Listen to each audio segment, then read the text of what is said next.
Well, South African wines are much lauded all over the world, with wine exports steadily increasing, in fact, this year. In this edition of Finweek, Lisa Illingworth discovers how great wine and a good idea brought one of South Africa's favorite wines, Durbanville Hills, to the tables of Peru. Joining us in studio, Finweek journalist Lisa Illingworth, Ryan Sowray, the MD of salewine.co.za, and joining us on the line from Lima Peru, Pamela Mudley, a managing agent at Mundo Exclusivo. So Pamela, before I get to you, we'll just have a quick word from Mark. Mark, this is a great case study in seeing a gap in the market, taking the opportunity, being an entrepreneur, and of course taking advantage of the great wines we have in South Africa. For sure. I mean, I actually think it's genuinely a very cool story. I love the idea of South Africans being able to take a product, something that we're actually proud of, be able to export it into a market that doesn't know about us. And it was interesting because we were kind of talking about earlier in the week before the story actually got put together, the final version of it got put together, and we're actually talking about the impact of the 2010 World Cup. And we're saying, geez, are there any actual lasting results of it? And what turned out, what came out of this story was, it's one of those very subtle spin-offs that, our wines got exported, the awareness of them, and it just tied in perfectly with the story. And I just love the idea. And South Africans are crying out for stories about us taking our product into the international market. And for me, I just think it's just a really awesome story from that perspective. Yeah. Let's go to Pamela, who is in fact joining us, as we were saying, from Peru. So Pamela, thanks for joining us today. What is great about this story is you certainly are putting South Africa on the map, because as the story points out, as many people didn't even know in Peru, that is, that South Africa existed, or they won't be able to point it out on the map if they were given it of Africa. So the point right now is that you've been able to get you've been able to start exporting South African wines into the local market. But take us through your story very quickly and how it all started. Yes, thanks, Kirsty. Thank you for having me. Yes, this is indeed an extremely exciting adventure. Really, when we did start this out, I had absolutely no idea that it would turn out this way. And there were times when I personally wanted to give up. I must admit it's been extremely challenging. But if you look at it now, I'm almost in shock that we've actually gotten to this stage. Like you said, many people in Peru, firstly, had not even known exactly where South Africa is located. They just know they see us as just one big country in Africa. So that's where the education comes in quite a bit. The World Cup helped hugely with this. And, I'm also part of the South African Embassy here in Lima, Peru. I've accompanied my husband, that's the diplomat. And, that is part of our chores as well, to educate people about our country. And during the World Cup, there was a number of events that we had.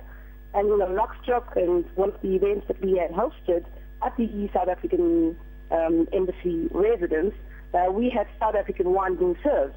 Actually, it was one of the Lieberberg cultivars that was served up. And of course, many people in Peru totally stunned by the amazing taste and flavor that our wines offer. Mm-hmm. I was very lucky to meet with the current founder, the CEO of the ESK Group, Mr. Rohit Rao, very much an entrepreneur and really taking chances on opportunities that strike. The timing was perfect, and I was pretty bored being at home, and I decided I have no previous experience in the wine industry, but I do come from a corporate environment. As I said, marketing is my strength, yeah. And I decided to take on the project. And yes, so it started off like that. I have a fairly broad overview of the wine industry coming from Cape Town. And I decided, okay, I'm going to go directly for the Durbanville Hills brand, because that has been, for many years, my favorite brand. I know the winelands very well because it's very close to my residence in Panorama. And so that's how the story started. I just got onto the website, sent a very brief idea on my proposal, and within a couple of days, this whole project kicked off. I was contacted by not only the winery itself, but the Latin American director for Distel, because Durbanville Hills, as you know, is part of the Distel stable. And again, a huge coincidence that the Latin American director was actually Peruvian. sitting in Sao Paulo. So it couldn't have been better. And, we both had the passion to bring South African wine. And then the journey commenced. It's been a long journey, I must admit, a huge amount of obstacles and challenges when you're getting into a new market. I mean, and people don't understand. Yeah, Pamela, so let's just get into some of those, and I suppose we can use that to look at, further examples just outside of Peru in terms of getting into new markets for South African wines. But one of the issues for you is the lack of a trade agreement between Peru and South Africa, which means that you've got import duties to consider, which means South African wines are a lot more expensive than those from Argentina and Chile. So how did you go through the process of marketing these premium brands essentially in the local market and convincing Peruvians that they would have to pay a lot more for South African wine? No, absolutely. Firstly, when we had taken the South African wines into Peru, I was not going to compete on price, because that was definitely, I was definitely not going to win on that strategy. So the idea was to create, to differentiate ourselves in our quality and our style, and I actually took advantage at that time of the stage that Peru has been in.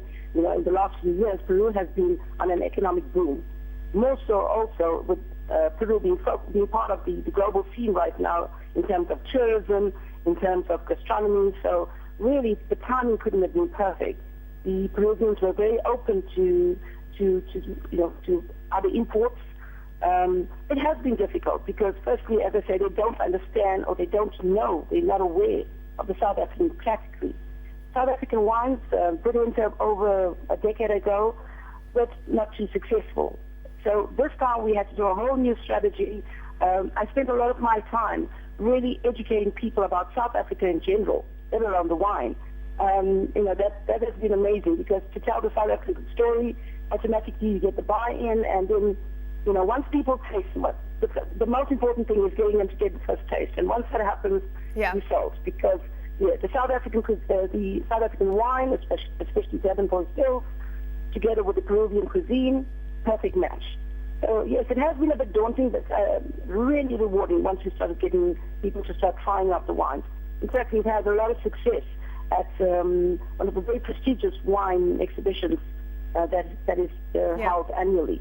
Yeah. And both last year and this year, our wines, people were really in awe about the quality and the style, and completely different from the wines of Chile and Argentina. Pamela, thanks for joining us, and of course we appreciate your input into this conversation and setting the tone certainly for looking at the potential of South African wines offshore. That Pamela Mudley joining us there from Peru. So Lisa, you wrote the story actually quite close to your story, because you spent some time in Peru and you were there at the launch of Durbanville Hills. So what is the most kind of startling point when it comes to the success of their overall venture into the Peru market? Yeah, I think the market is dominated by the Chilean and by the Argentinian wines, mostly on price because of that free trade agreement between the countries that they're able to bring it in. What was amazing was to see the response of the people as soon as they bring that glass to their mouth and they're able to taste it. They're able to link themselves with South Africa. Again, Pam said, that they sold the wine not just on the wine in itself, but on South Africa. Mm-hmm. And they sold South Africa as the concept, which is absolutely fantastic. And then the story of Pinotage. Mm-hmm. The story of Pinotage being one of specific to South Africa, grown here. We can get some more details on that just now. But the story of Pinotage is being brought to South America, where there it's dominated by the Malbecs and the Shiraz, whereas the Pinotage flavor is very distinct, it's very subtle, it's got beautiful highlights in it, and that reception by the Peruvian market was fantastic. Mm-hmm. There's a question I want to throw to Ryan. Pam was talking about educating people about South Africa and about South African wines. You guys are obviously involved in matching up wine buyers and the wineries themselves. How much time do you actually have to spend educating people about what South African products are out there? I think it is quite important. There's a knowledge of brands for the most part, but what the style is of an area or of a sub-area is very unknown. And certainly South African consumers are very nervous about trying things that are new. It's a bit like buying a car, always say. They want to kick the tyres first. They'd like to taste it and just understand a little more before they commit themselves to a 100 Rand price point at a restaurant on occasion. But it's not an unwelcomed education. There could be worse things in the world, and wine is a wonderful pastime, and people are engaged and they're willing to learn. What about trends between developed versus, I mean, I find the story very interesting because obviously it's a developing market story. We know the big markets, Europe and the US, and they're probably quite familiar with a lot of South African products. What are the trends comparing developed versus developing markets in terms of South African product? I think right now we're talking about South America for the most part, but the markets that are on our shore, the African markets, are very open to exploring South African wines, but they're being targeted by Chilean wine companies and French wine companies.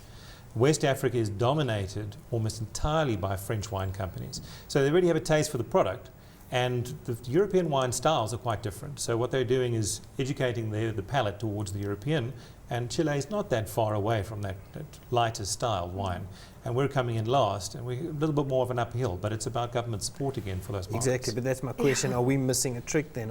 Should we not be getting better at educating the market out there and actually saying this is something we can invest in? I think that's the most important part of education, but where's the support going to come from? What type of government support is needed then, if you're talking about government support? It's about roadshows, I think. Those are the most effective ways, putting an agent in touch with the supplier, with the producer in the first place.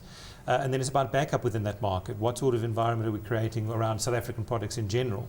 I think if you went to Gabon or to Nigeria, you'd find quite easily that there's a dominance of Francophile entities which are pushing their culture along the way, and we're not really there. We're happy to sell things, but we're not happy to engage with them in a more tangible way. Is this the responsibility of the DTI? It is the responsibility of the DTI, and unfortunately within the wine industry, the DTI hasn't liked the wine industry that much. They've been very good promoting many other industries within South Africa, but the wine industry... Why haven't they liked the wine industry? It's a culture clash at the end of the day. There's a lot of Afrikaans people who own wine farms, and it's seen as a rich man's industry. And if you've got enough money to buy a wine farm, they kind of think you should be able enough to go and support yourself out there instead of them supporting you. They have changed their policy slightly on supporting of the Asian markets, China especially, and India. That is obviously BRICS relationships that are kicking in there. But compared to what we're doing versus what, again, I'm going to talk about Spain and France are doing within Asia, we're a drop in the ocean on our promotion work. But is it improving? Because I mean, you know, we talked movies a couple of weeks back, and the DTI genuinely, and I've slated them on a lot of occasions, but the DTI has genuinely made some really good inroads in terms of supporting South African movies over the last couple of years. Can you see a change that's actually happening in the South African market? There is a change. It is slightly skewed still towards the entries in the market, the lower entry new farms who they really would like to support, as opposed to being able to support the larger brands who already have capacity to sell product into these markets and have a bit of a brand recognition, albeit small. The support is not quite in line with that as yet. Yeah, I mean, just looking at the numbers, when you're looking at South Africa's harvest, firstly, South Africa had the largest harvest, in fact, on record from, I think, for 2013 so far. It was up 5.4%, 1.5 million tons. But the point is that the rand has also been helping South Africa. We saw volumes up, I think it was 35% or something between December and May. So South African exports are getting out there to a large degree, also supported by the rand. But which markets are they moving more aggressively into right now? At the moment, the target is the Asian markets. It's going to be China. It's Hong Kong for a while. Hong Kong's a very easy entry point, very high-profile wine market. America should be one of those markets that are slightly more targeted. There are a lot of sellers in there, but it's a very competitive market. But I think the low-hanging fruit might be in indications like Peru, like Chile, where there's a bit of a wine culture, but there's not much focus on imported brands. We look at in South Africa how the market has changed slightly, as we were very negative towards any imported wine, mainly because of price, and we had a particular style of wine which the South African palates were accustomed to. But we've seen a lot more wine coming into South Africa recently, from the likes of France, from the likes of Italy, Spain, Portugal, and that's kind of opened up the market quite nicely, and much could be said for other wine producing countries. There should be more focus on Africa. We've got a lot of fruit trading going on there at the moment. We have a lot of mining houses which are bringing goods up through their channels into these African countries. And to piggyback on some of that, current momentum is a great plan. I just want to check in something here. So I find the e-commerce thing very interesting at the moment. Obviously, you guys are involved in e-commerce of wines.